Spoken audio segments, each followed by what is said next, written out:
es un centro con capacidad para atender, orientar y asesorar a las familias cuidadoras de personas con dependencia.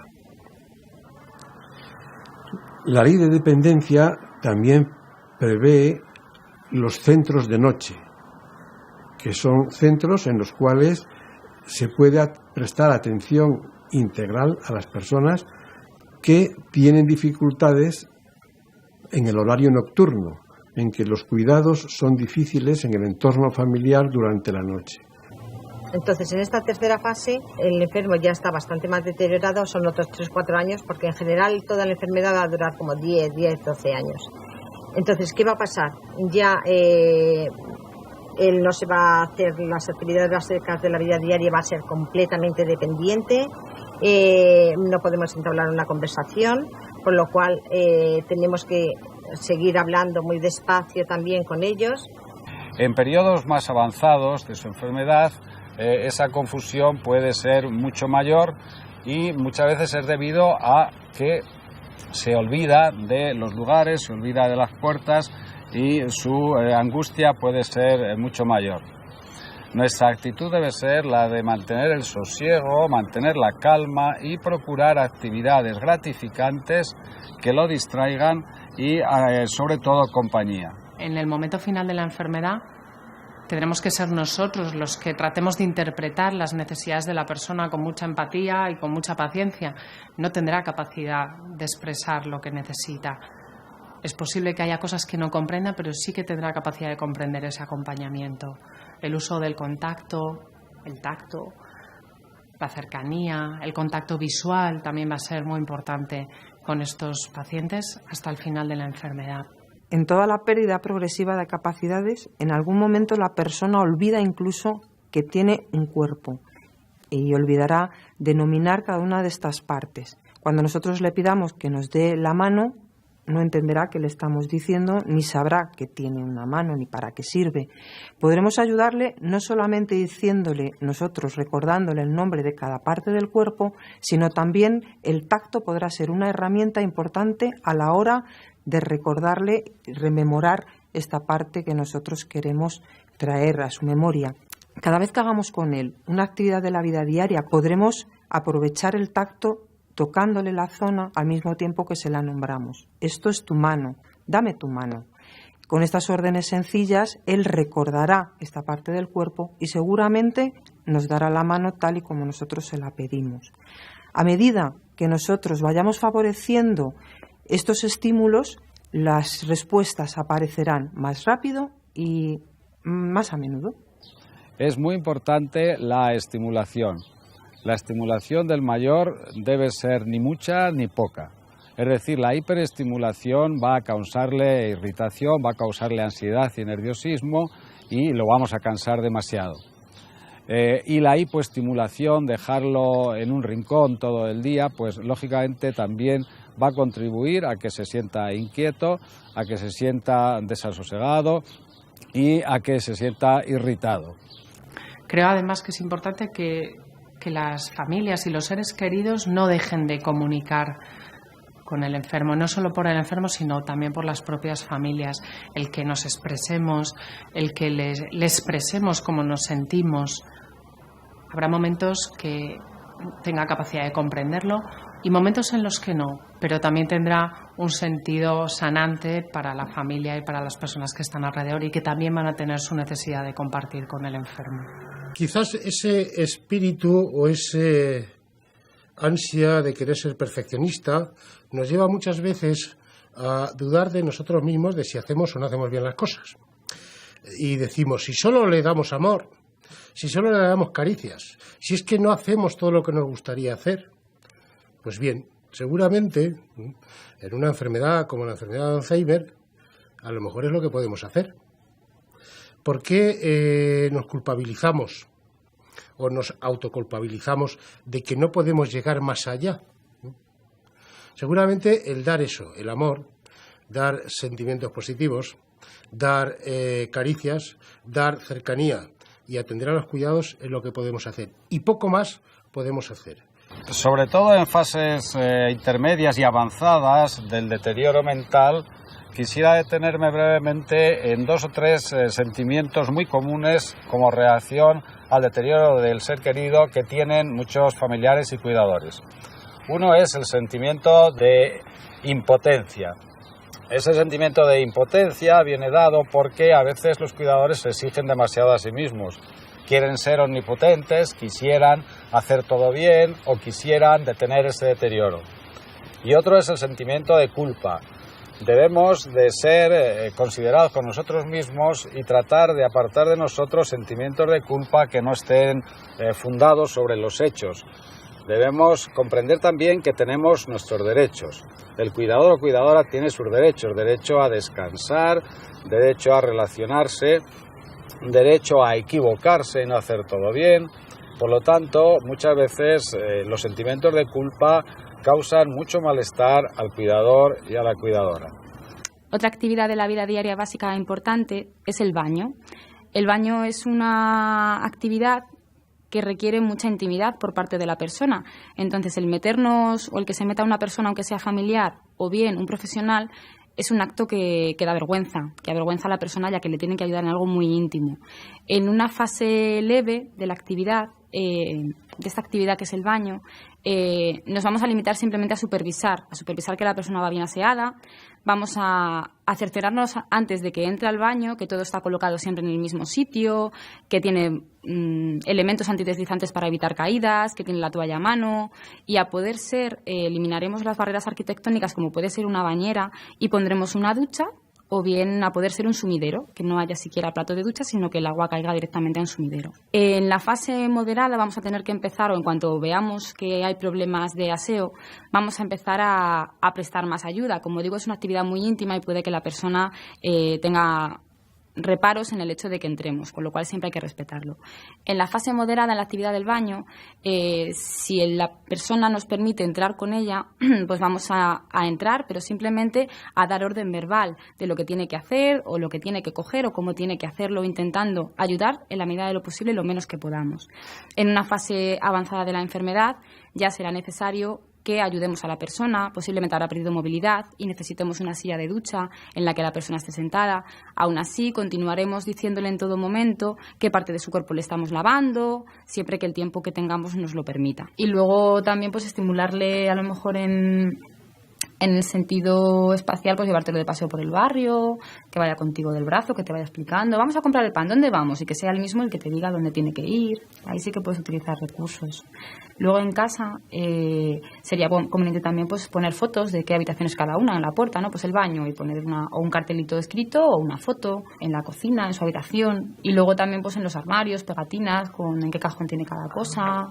Vale, pero siempre manteniendo un poco el orden que haya tenido él siempre de las cosas. Según va avanzando la enfermedad, la persona va a necesitar que la ropa se la vaya adaptando. A lo mejor siempre ha llevado ropa muy ajustada y es importante ir poniéndole ropa más ancha o que nos facilite nosotros a la hora de ayudarle en otras actividades, como puede ser llevarle al baño o ayudarle en el aseo. También es importante los puños, que no aprieten para favorecer la circulación adecuada de la sangre. Y sobre todo iremos quitando todas aquellas partes de la ropa que sean cada vez más dificultosas de utilizar, como puede ser una cremallera, podemos sustituirlo por un velcro o los botones, siempre facilitando que la persona sea lo más independiente posible en todas las actividades el mayor tiempo posible. En la actividad del vestido intentaremos, según va avanzando la enfermedad, que la persona realice esta actividad sentada para evitar sobre todo que la persona pueda caerse o que pierda el equilibrio y se pueda hacer daño. Siempre que trabajemos esta actividad con la persona con Alzheimer, vamos a empezar a trabajarla desvistiéndonos, porque es mucho más fácil desvestirse que vestirse. Y una vez que ya tengamos esta actividad de desvestirnos adecuada a la persona, pues comenzaremos con vestirse, que es mucho más complicado. Si la persona tiene dolor o dificultad en algún lado del cuerpo, comenzaremos siempre, por ejemplo, en una camisa, a ponernos el lado afectado y después el lado bueno. ¿Tú, Ángel, te planteas aquí alguna serie de dudas ahora mismo?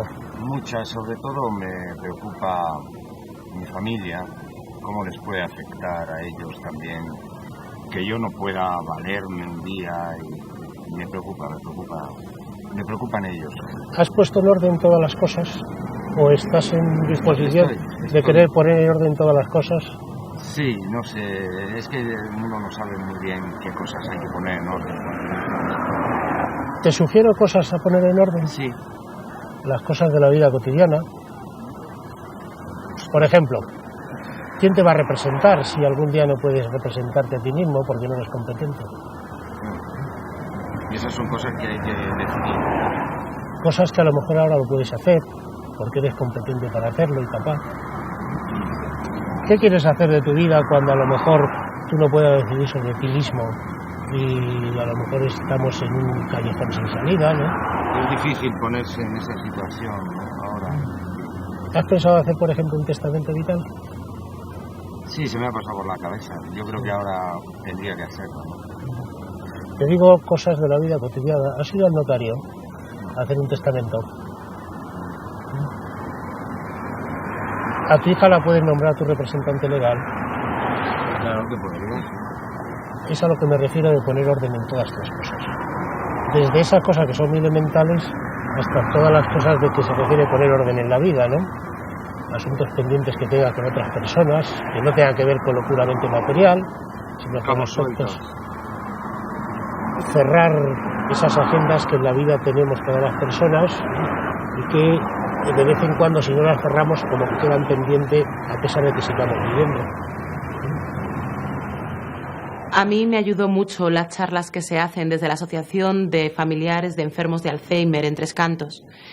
Nos explicaron cómo iba todo jurídicamente y cómo teníamos que hacer las cosas. Pedimos la incapacitación, pero nos dijeron que era un proceso lento y duro, que había otros procesos jurídicos mucho más ágiles y que nos podrían ayudar.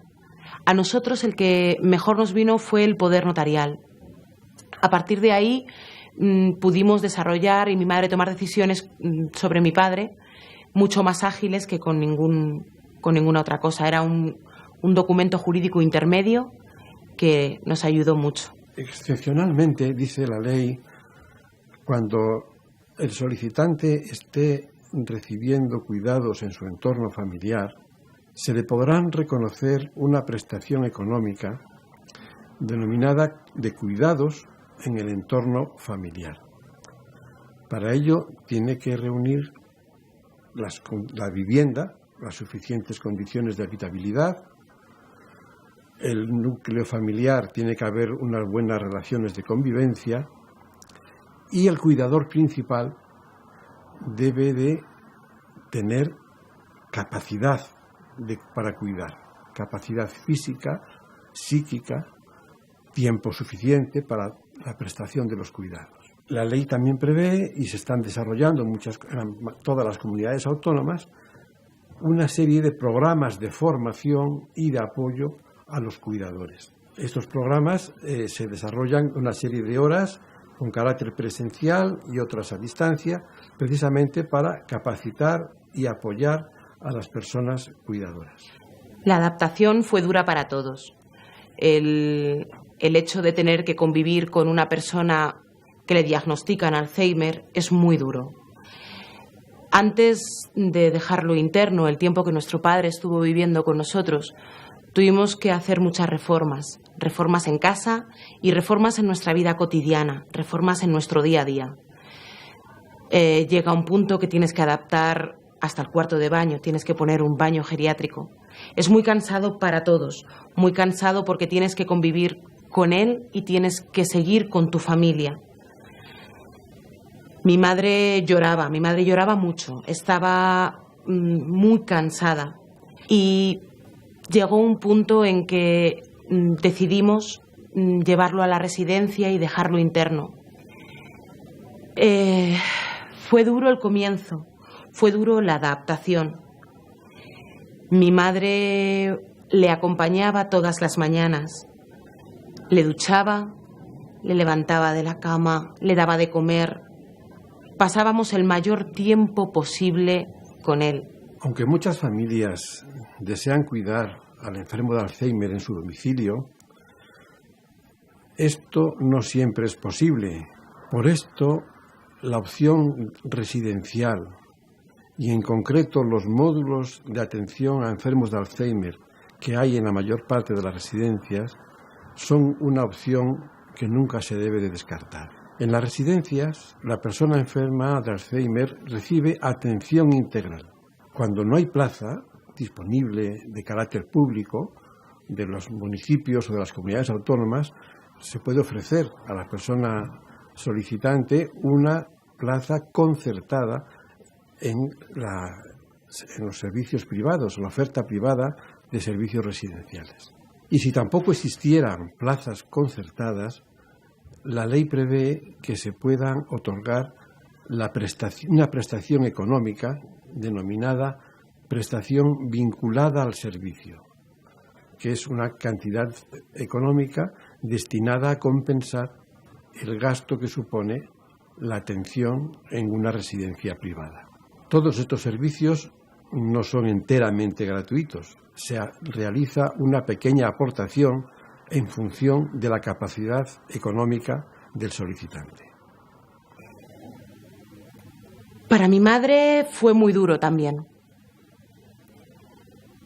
A mi madre le tuvimos que enseñar a vivir. Entre todos fuimos capaces de conseguir que fuese saliendo poco a poco de casa. Todos necesitamos nuestro espacio.